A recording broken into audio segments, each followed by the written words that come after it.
Welcome back, my dear and beloved Danny Flowist. It's good to be with you one time for the 8 times, and technically one time for the 14th time if you're bilingual and you've listened to both my episodes in English and Spanish, which, if you have, God bless you. I don't know how you made it through that. You have a high tolerance for pain.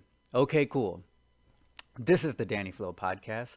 I am, as far as I know, Danny Flow, your favorite podcast teacher, or soon to be favorite podcast teacher. I use this platform to teach you things about philosophy, strength training, marriage, fatherhood, and Catholicism. And you, my dear and beloved Danny Flowist, listen if you want to know. In this episode that you're listening to or watching on my YouTube channel, Danny_Flow, DANI_FLO. Please subscribe, hit the notification bell, and share my channel and videos with your bestie and your nextie bestie. And then, once you've already done that, please keep doing that. I thank you in advance if you subscribe and share after I asked you this time. Okay, cool. I'm going to touch on a little bit of everything because I'm going to discuss my goals for 2020, philosophy-wise, strength training-wise, marriage-wise, fatherhood-wise, and Catholicism-wise. Hopefully, I don't take too long, but I am going to talk about myself, and I love talking about myself, so hopefully I don't get carried away. All of these episodes are, in a sense, about me. I talk about data and ideas and information and topics I think you should learn about, and that I consider myself an armchair expert on. And I've chosen to talk about 4 areas that are part of my life or lifestyle. I don't know why the word lifestyle makes me kind of cringe. Maybe because some people use it to emphasize the importance of something. Like if you lift, someone might say that lifting, right, this isn't a hobby, it's a lifestyle. Steve or Anthony, whatever your name is. But anyways, I've entered a new year along with the rest of you. This is the year I turn 28. This is the year I will be married for 3 years. This is the year my son will turn 2 years old. This is the year my lovely wife will turn 28 as well. This is my 10th year at my main gig unofficially, because I did 10 months through a temp agency, and I've been officially on the books with the company for 9 years this year. This is the year I will be at my side gig for 1 year. I started working a second job April 2019. This is the year I will be a podcaster for an entire year, and in October it'll be a year since I started the Danny Flow podcast. So we're about 3 months in. This is my 8th year in college. I started community college in the fall of 2012, 2 years after I graduated high school. I graduated high school in 2010.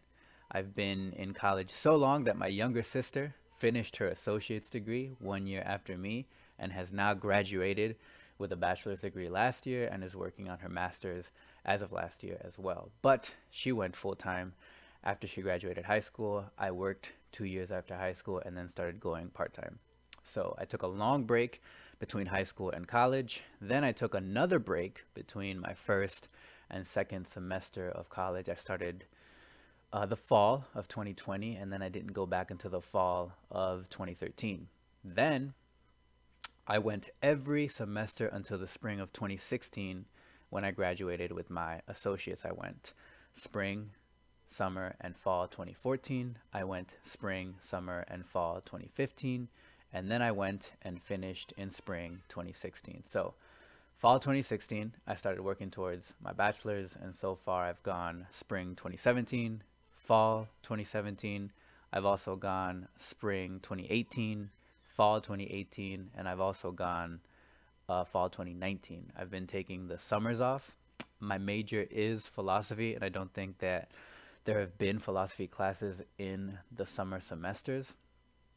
I'm undecided about my minor, so I haven't taken any classes towards that, but I have to pick a minor pretty soon because I'm close to meeting the requirements for my major, and then I'll have to meet the requirements for whatever minor I choose so I can graduate. Okay, cool. So I took spring of 2019 off so my wife could finish her bachelor's degree, and she did. By the grace of God and thanks to God, she did it. And she had a lot going on. First of all, she has me as a husband, which right there is her first and her biggest problem. And she was working part time. And in the spring of 2019, at the start of it, our son was 7 months old. And by the end, he was 11 months old. So she was a wife and a mother with a part time job and was attending college full time. So she wanted to finish a little bit slower. She wanted to graduate and walk in the spring of 2019 with the condition that she would have to take a summer class.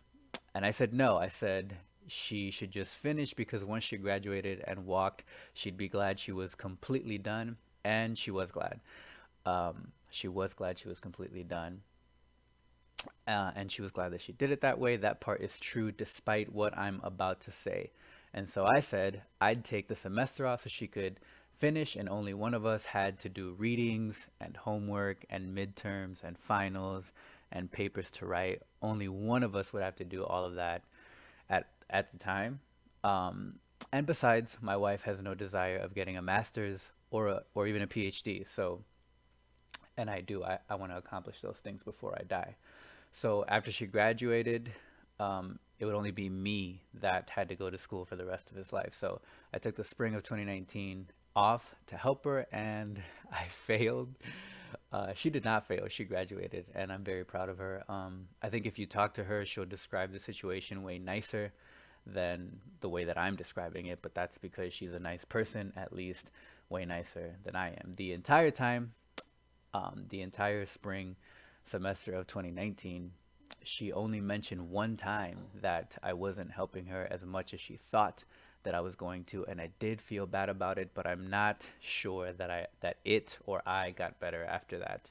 I have a pretty good memory. At least people are often impressed with my memory, including my wife, and I promise this is not out of convenience, but I don't remember why I didn't help as much as I should have. All I had to do was go to work, and then after work, take care of chunky butts. I did the former all right. I showed up to work the majority of the time, and I still worked there, so I didn't mess anything up too bad. But then I would get home, and I think I was there, but I wasn't there to do some of the things my wife normally does with chunky butts. I thought all I had to do was to keep him from her while she was working on homework. So yeah, I don't look too great in this story, but it's a true story. And my wife looks great in it, as she always does.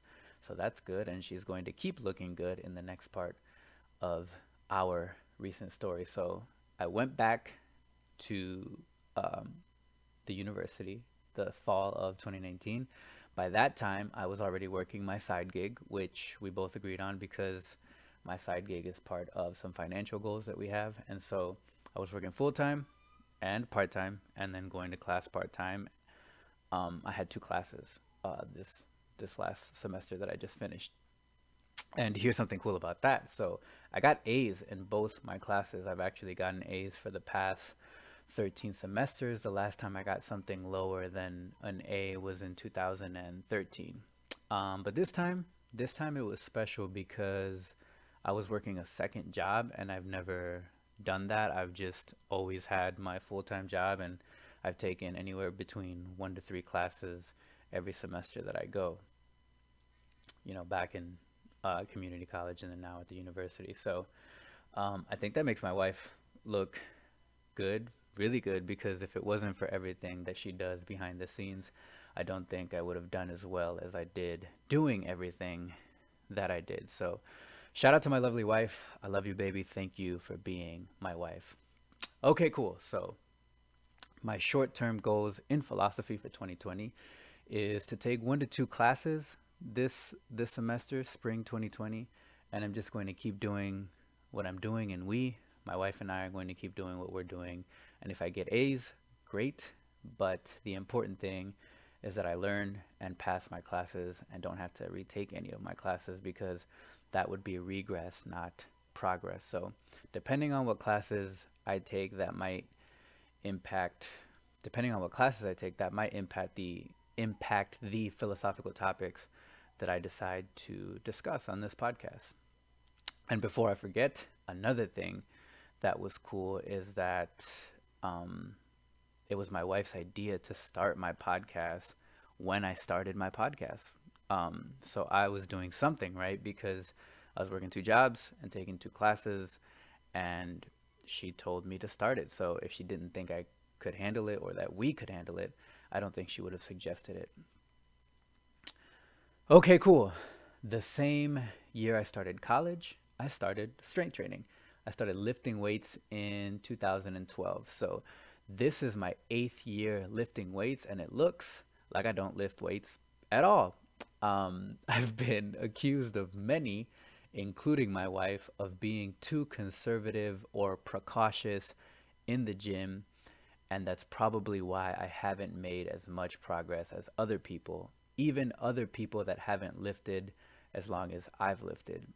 Um, and I think they're right. I think I take moderate risk in the gym, and I probably didn't take advantage of the newbie gains when I first started lifting because I didn't know what I was doing back then. And even now that I kind of do know what I'm doing in the gym, like I said, I always choose to take a moderate risk with my lifts. So the gym has been a higher or lower priority depending on what else is going on in my life. These last few months, it's been a low priority because of work and school and my podcast. And I've been struggling to get back into a routine. So my strength training goal for 2020 is to find a routine or split that helps me be consistent even if I have two jobs and two classes. This spring I've been thinking about doing a full body routine 3 times a week, because then I'm only at the gym a little less than half of the week. But when I do full body, I've done full body in the past. I found a full body routine on YouTube, and I did that for a while. But it takes me a couple of hours plus travel time. The gym is pretty close to our house, so thank God for that. But it also takes time to get ready to travel to the gym, changing from your pajamas or your house clothes or your work clothes into your gym clothes.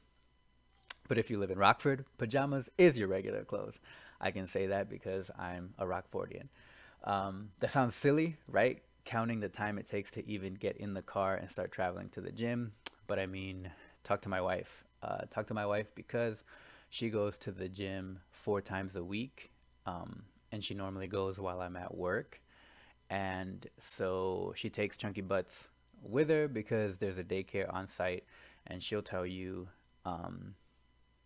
because she has plenty of experience, that it takes her a while to even begin to get there, right? It goes a lot better on Saturday morning when I'm here to help, but every minute counts. And I think when you're already going to spend a long time at the gym, you have to take into account travel time plus just the time that it takes to prepare to even start traveling there. So full body 3 times a week, I think would take about 3 hours a day. And so if I'm going to do three times a week, 3 hours a day, that's 9 hours that I have to find during the week to dedicate on training. Or the other thing that I've been thinking about is an upper lower split, which I've also done in the past. So it would be upper and then lower and then rest and then repeat upper lower rest, upper lower rest. So I'd actually be in the gym probably 5 times a week, right? Because there's 7 days. Let's say the first day is upper and then lower, second day, third day rest, right? That's 2 days in the gym, and then again upper and then lower and then rest and then upper. So maybe 6 times, maybe 6 times a week. The first thing I would do everything, the first day, if I did lower, I would do everything leg related, maybe abs and lower back too. And then the second day I'd do chest, back, shoulders, and arms. I would just fit everything in a matter of 2 days. I'd be in and out of the gym faster, but I would have to go more times per week, a little more than half, actually, probably like 80% of the week.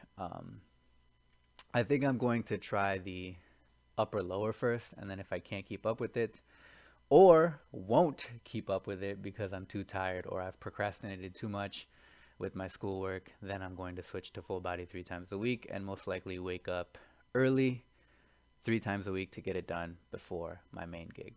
Okay, cool. So look out for updates on that if you want to know how my strength training is going. I hope you do.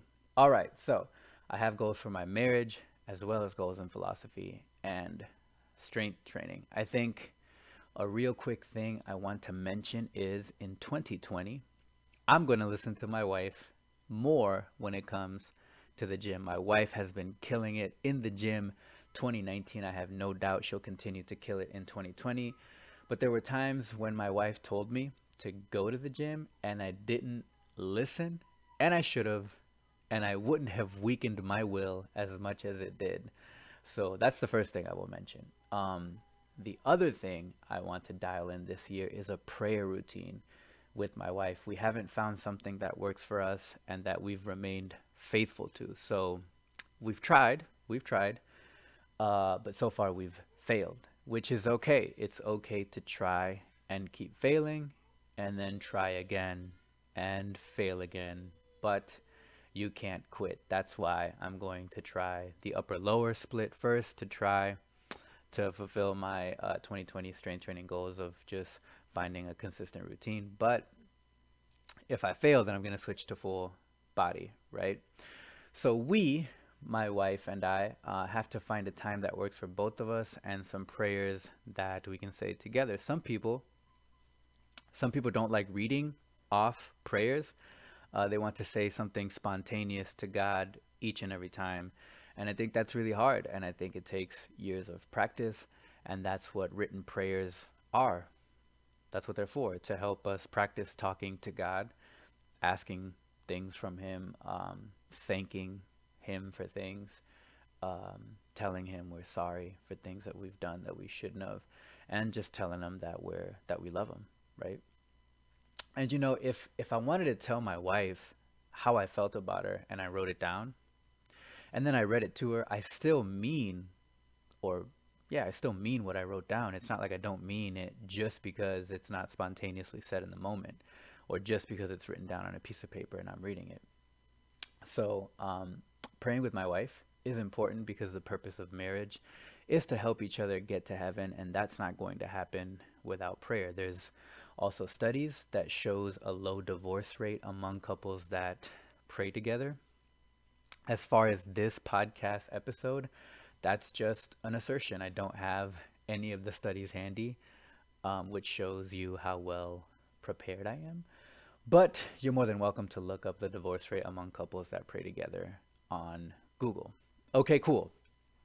Let me backtrack a little because I forgot to mention that as far as strength training, I've never been able to hit 315 pounds on the squat for a double. I've hit it at my 1 rep max. I don't remember how much I weighed at the time, but on average, I weigh about 185 pounds.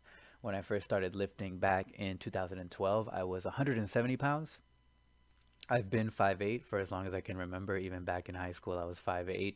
So in 2012, most likely I was 5'8", 170 pounds. I was going to the gym. I wasn't seeing much progress until I started watching what I eat, and by that I mean I started counting calories, and then I started to drop weight. I went from 170 pounds to I dropped real low. I was like 146 pounds.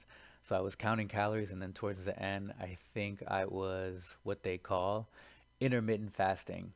And so I dropped to 146. I got pretty lean, the leanest that I've ever been, and then I wanted to build muscle. So I bulked up. I don't remember how long it took, but I went from 146 to about 180, and then I got to 180, and I felt fat. Because once you start lifting, you start becoming more critical of yourself. And so I was 180, And people told me not to do it. I had friends that told me not to do it, friends and acquaintances that told me not to do it. But then I started to lean out again on purpose, right? So I went from 180 to 160, and then I got to 160, and I started to feel skinny. Like I said, when you start lifting, you start becoming hypercritical of your physique. So then I was at 160 and I felt too skinny. And so then I went from 160 to the heaviest I've been. I went up to 194, and I was 194 for a while, and that was around the time that I met my wife, and that we started dating. So most people, when they get into a relationship, it's a joke, right? Like, not like not like a joke in the sense of like it's laughable, but it's kind of like a cliche. It's kind of like when you get into a relationship, you gain relationship weight. You kind of like let yourself go because you become kind of comfortable. But what happened to me is I was the heaviest when I met my wife, as far as muscle and body fat. I was 194. I don't know what the percentage, the body fat or the ratio, the body fat to muscle was, but I haven't been able to get back up to 194 since then. Ever since then, I think after I was 194, I think I dropped down to maybe 170. I dropped down to 170, and then from 170 I went up to 185, and I've been going back and forth between like 180 and 187.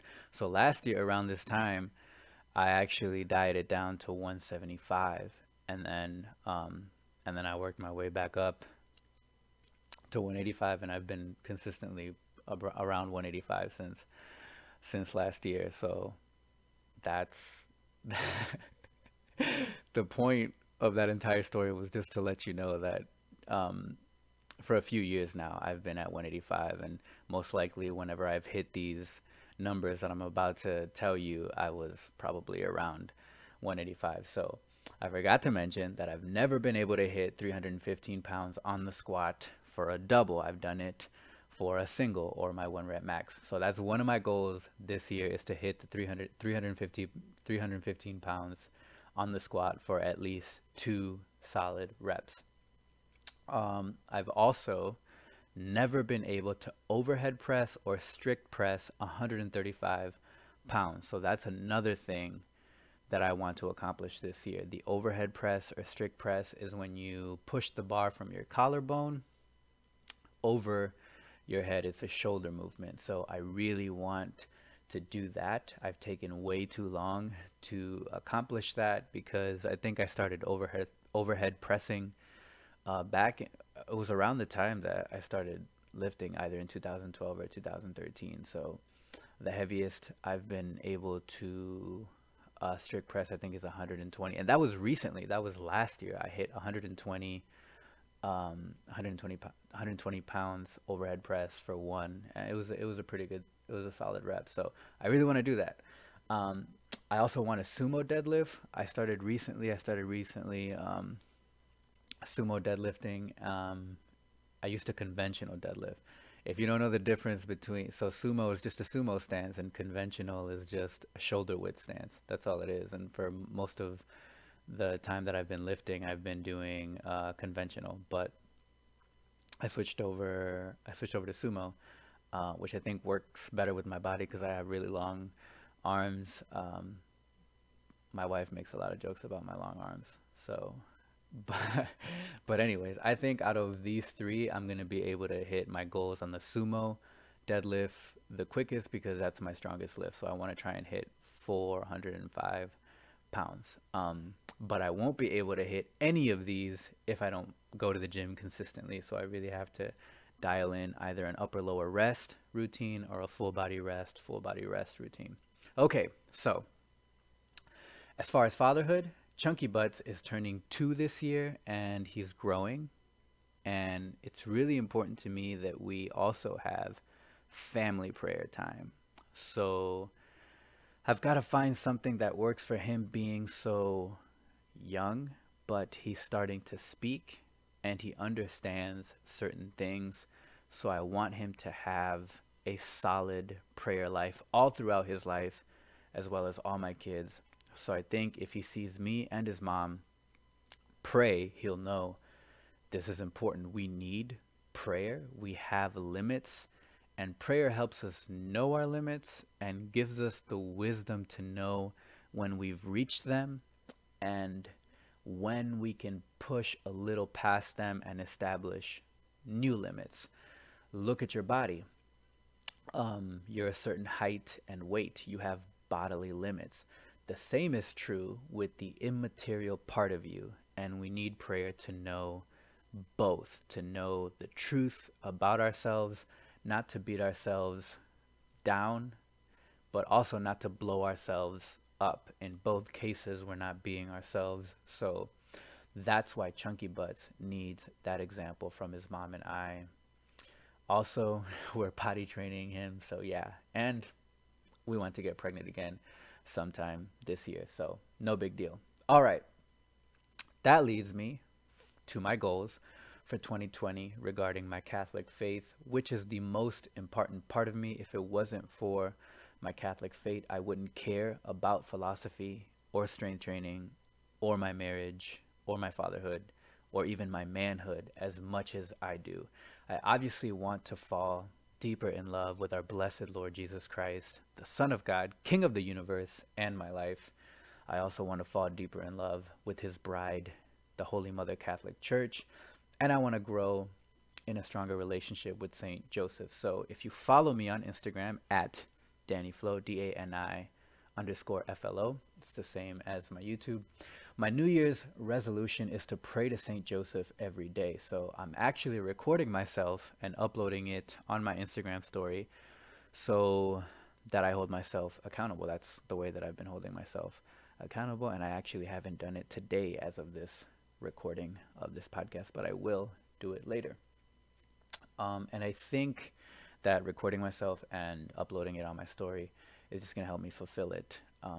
Because out of all these goals that I mentioned, my goals in philosophy, my goals in strength training, my goals in my marriage, my goals as far as being a father, I think if I fulfill this one, it'll help me fulfill the rest of them, because Saint Joseph was a father. He was the human father of our blessed Lord Jesus Christ, the Son of God, King of heaven and earth, King of the universe and King of my life.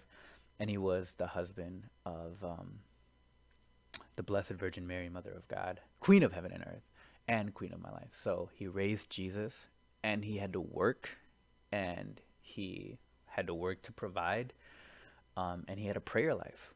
He had a prayer life, both a personal prayer life, and he prayed with Jesus and Mary. So I know he's going to help me fulfill these goals that I have for 2020. Okay, cool. I hope that wasn't too long of an episode for you. Let me know what your 2020 goals are on my Instagram at DannyFlo, DANI_FLO. Send me a DM. I'd love to hear from you. Or tell me in the YouTube comments if you're watching on YouTube. It's the same as my Insta, Danny_Flo, DANI_FLO. Thanks for listening. Thanks for putting up with me. Some reasons and arguments were given to explain why I have the goals that I have for 2020, so think about them. Are those reasons and arguments that I have for my goals, are they good? Are they not good? Reflect, be critical with my ideas, be critical with your own. Please listen to this and any of my episodes as many times as you need to or want to, and always feel free to ask me a question. You can send me a voice message on Anchor or a message in Insta, and I'll help you in whatever way that I can. So please share this podcast with your bestie and your next bestie and your fam bam. Talk to you all in a couple of weeks. Until then, remember what Venerable Servant of God, Archbishop Fulton J. Sheen taught us. Your life is worth living. Love you guys. Bye.